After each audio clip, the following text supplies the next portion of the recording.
Un Boeing 337 monte à 32 000 pieds. Soudain, une explosion assourdissante retentit. L'avion s'incline violemment vers la gauche, tandis que la panique s'empare des passagers. Dans le cockpit, les pilotes luttent pour garder le contrôle de leur appareil. La cabine se dépressurise, et lorsque la poussière retombe, l'équipage découvre une scène terrifiante. L'un des passagers a été partiellement aspiré par un hublot. Mais ce n'est pas le seul problème auquel ils sont confrontés.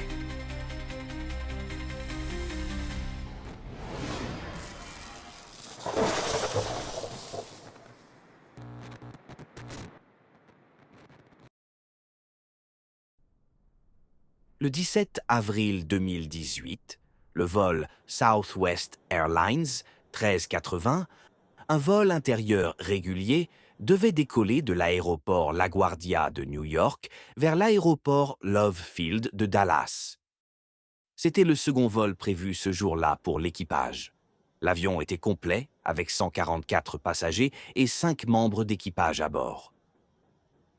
Le commandant de bord était une femme, Tammy Jo Schultz, 56 ans. Elle travaillait pour Southwest Airlines depuis 24 ans au moment de l'incident et avait une expérience préalable dans la marine américaine. Elle totalisait 11 715 heures de vol, dont 10 513 sur Boeing 337. Le copilote, Darren Lee Ellisor, qui devait piloter ce vol, était également très expérimenté. Cet homme de 44 ans, ancien de l'US Air Force, comptait 9 508 heures de vol, dont 6 927 sur Boeing 337. Un équipage particulièrement chevronné. L'appareil était un Boeing 737-700, âgé d'environ 18 ans au moment de l'incident. Considéré comme faisant partie de la prochaine génération de la famille, 737 est essentiellement basé sur la série 737-300. Les améliorations de cette nouvelle génération comprenaient principalement une aile plus efficace et une toute nouvelle série de moteurs. L'une des modifications apportées à ces nouveaux moteurs était la réduction du nombre d'aubes de soufflantes. Le modèle 300 en comptait 44, tandis que les nouveaux moteurs n'en avaient que 22. Ces aubes étaient fabriquées en alliage de titane très résistant.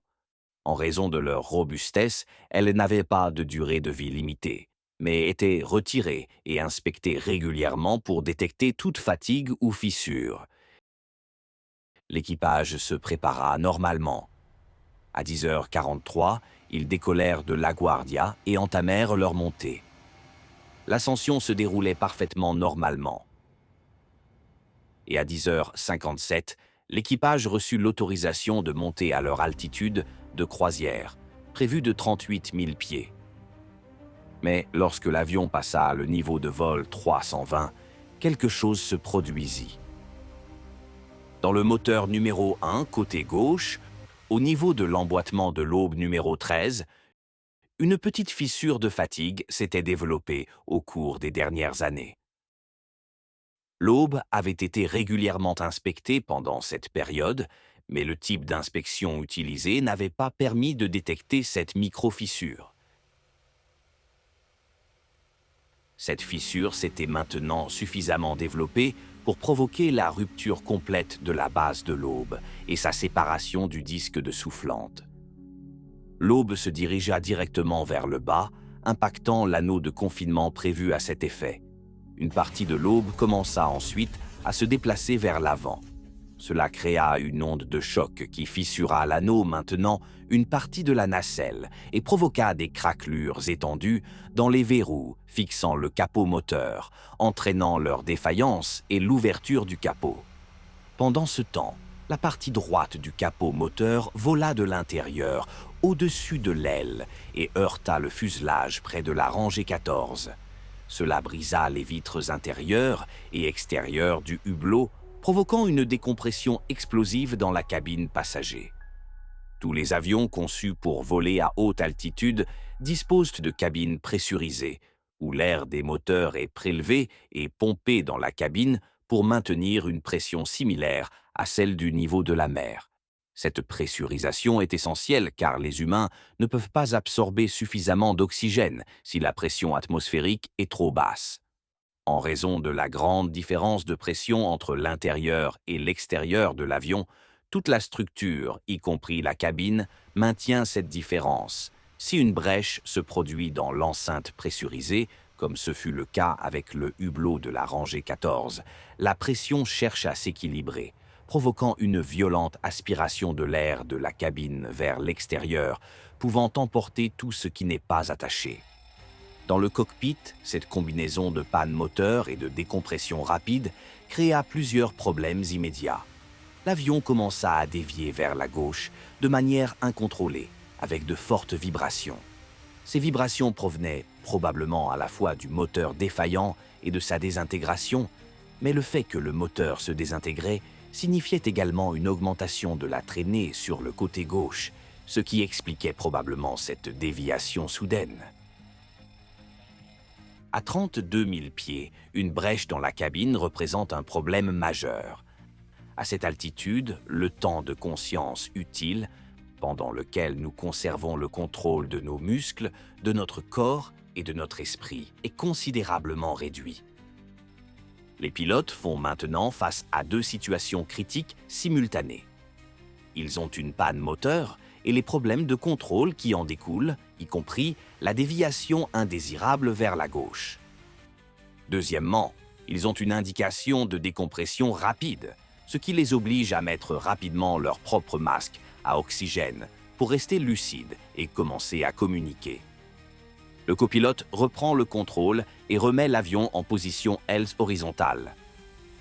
Environ 1 minute et 11 secondes après la défaillance, on peut entendre sur l'enregistreur vocal du cockpit le premier bruit, indiquant que l'équipage met ses masques à oxygène. Une fois son masque en place, le commandant contacte le contrôle aérien de New York, les informant « Southwest 1380, nous avons un feu moteur. » Elle ajoute rapidement « Nous n'avons plus qu'un seul moteur. Nous descendons. Feu moteur, moteur numéro 1. » Où souhaitez-vous aller? Quel aéroport? Donnez-nous simplement un cap vers l'aéroport le plus proche. À ce stade, l'avion descend à travers 28 000 pieds et il faut noter qu'aucune annonce n'a encore été faite via le système de communication interne pour informer l'équipage de cabine de l'atterrissage d'urgence. Le plus important ici est que l'équipage a repris le contrôle de l'avion et qu'ils ont commencé une descente d'urgence pour atteindre une altitude où la respiration est possible. L'équipage commence maintenant à discuter de leur destination. Ils reçoivent un cap du contrôle aérien vers l'aéroport le plus proche géographiquement, Harrisburg. Mais ils doivent aussi descendre, car à 28 000 pieds, la descente nécessitera 50 à 60 000 nautiques, même en urgence. Le copilote commence à regarder les cartes et dit « Peut-être devrions-nous nous diriger vers Philadelphie. » Philadelphie est un bon choix car Southwest y dispose d'un support au sol. L'aéroport est aussi un peu plus grand et dispose de meilleurs équipements anti-incendie, ce qui pourrait être utile si la situation s'aggravait. Le commandant approuve que Philadelphie est la meilleure destination et ils transmettent cette information au contrôle aérien. À 11h05:32, alors que le commandant s'apprête à commencer la checklist d'urgence, elle est interrompue par le contrôle aérien qui demande confirmation s'ils sont en feu et quelle est la source de l'incendie. À ce stade, ils n'ont pas encore déclaré officiellement de Mayday. Le commandant revient vers le contrôle aérien et clarifie « Non, nous ne sommes pas en feu actuellement. Nous avons une panne du moteur numéro 1 et nous fonctionnons sur un seul moteur pour le moment. » Le contrôle aérien en accuse réception, les autorise à descendre à 11 000 pieds et leur demande également quel type d'équipement d'urgence ils auront besoin à l'atterrissage. Le commandant répond « Dites-leur de préparer les camions de secours. » Ils sont ensuite transférés au contrôleur suivant et lorsque le commandant contacte le nouveau contrôleur, elle déclare également officiellement un Mayday, Mayday. À 11h09:30, le commandant décide qu'elle veut prendre les commandes. En fait, Les procédures opérationnelles standards de Southwest Airlines stipulent qu'en cas de vol sur un seul moteur, le commandant doit effectuer l'atterrissage. Elle prend donc les commandes du copilote, qui devient maintenant le pilote surveillant, et commence à exécuter la checklist de panne moteur. Pendant que l'avion continue sa descente, la vitesse est maintenue entre 280 et 300 nœuds. L'équipage décide de ne pas augmenter la vitesse car ils ressentent encore beaucoup de vibrations qui pourraient indiquer des problèmes structurels. Maintenir une vitesse plus basse où les vibrations restent gérables est donc une très bonne décision de l'équipage. Que se passe-t-il donc à l'arrière de l'avion, dans la cabine? À l'arrière, lors de la décompression, les masques à oxygène sont tombés immédiatement. En voyant cela, l'équipage de cabine est retourné à leur siège d'urgence et a mis leur propre masque à oxygène. N'ayant initialement reçu aucun appel des pilotes, quand les choses se sont un peu calmées, ils ont pris des bouteilles d'oxygène portatives et ont commencé à parcourir la cabine pour vérifier s'il y avait des blessés et si les gens avaient correctement mis leur masque. En arrivant à l'issue de secours au-dessus des ailes, vers la rangée 14, ils ont découvert avec stupeur qu'une passagère avait été partiellement aspirée par le hublot brisé. Ils ont essayé de la ramener à l'intérieur, mais en raison du fort flux d'air, ils n'y sont pas parvenus seuls. Avec l'aide de 2 passagers, ils ont réussi ensemble à la ramener à l'intérieur et l'ont allongée sur les 3 sièges adjacents de la rangée 14. Cela signifie aussi que les 2 passagers qui étaient assis dans la rangée 14, à côté de la passagère blessée, ont dû se déplacer, et il ne faut pas oublier que ce vol était complet, il n'y avait donc pas de siège libre disponible. Ces passagers se sont déplacés vers l'arrière de la cabine et se sont assis sur les sièges de l'équipage. Dans le cockpit, à 11h10 et 14 secondes, l'équipage est à nouveau transféré au contrôleur d'approche de Philadelphie, qui les autorise à descendre à 6000 pieds. L'équipage commence maintenant aussi à recevoir des instructions pour l'alignement sur l'approche finale. Ils poursuivent leur descente sans terminer les checklists relatives à l'incendie moteur et aux dommages. C'était la décision du commandant, qui pilotait un avion fortement secoué et ressentant une forte traction vers la gauche. Ne connaissant pas l'étendue des dégâts, elle voulait atterrir le plus rapidement possible. À 11h12-28, l'avion passe maintenant sous les 10 000 pieds. C'est le niveau considéré comme sûr pour retirer les masques à oxygène, alors les pilotes retirent les leurs.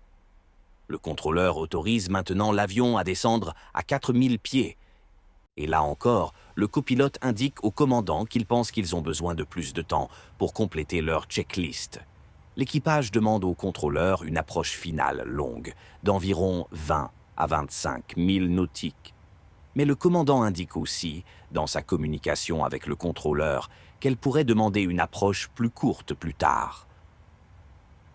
Pendant la descente, le copilote suggère au commandant qu'il devrait communiquer avec l'équipage de cabine.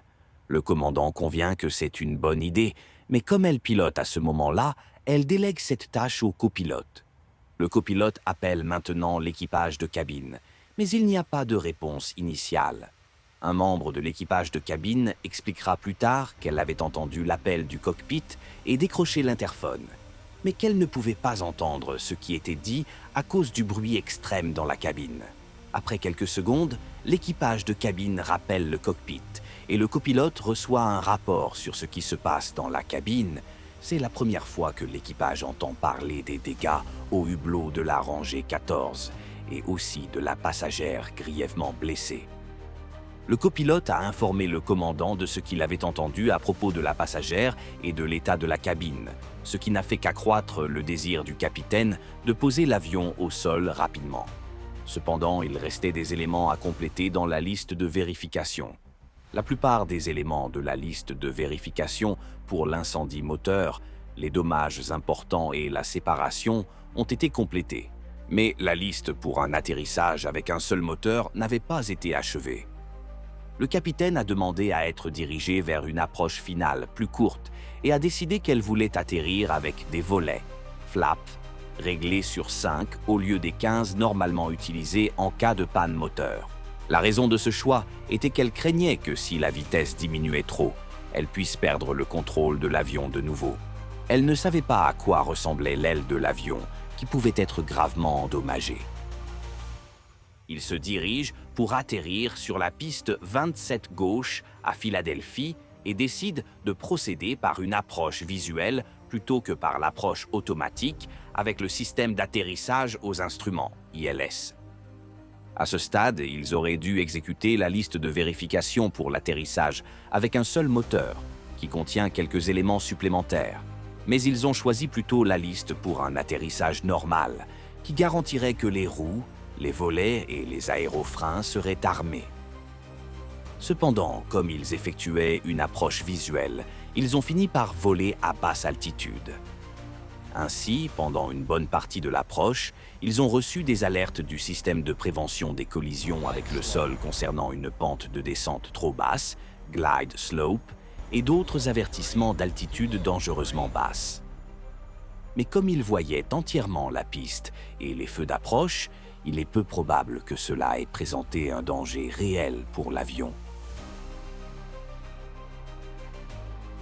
Derrière le cockpit, dans la cabine, il y avait d'autres problèmes à ce stade. En effet, l'équipage de cabine avait été informé par le premier officier qu'ils allaient atterrir dans 5 minutes. Cela signifiait qu'ils avaient le temps de préparer les passagers pour un atterrissage d'urgence, mais la passagère blessée était toujours allongée sur la rangée 14. Les 2 passagers qui étaient assis là étaient retournés s'asseoir dans les sièges de l'équipage. À cause de cela, il n'y avait plus de place pour que l'équipage s'assoie.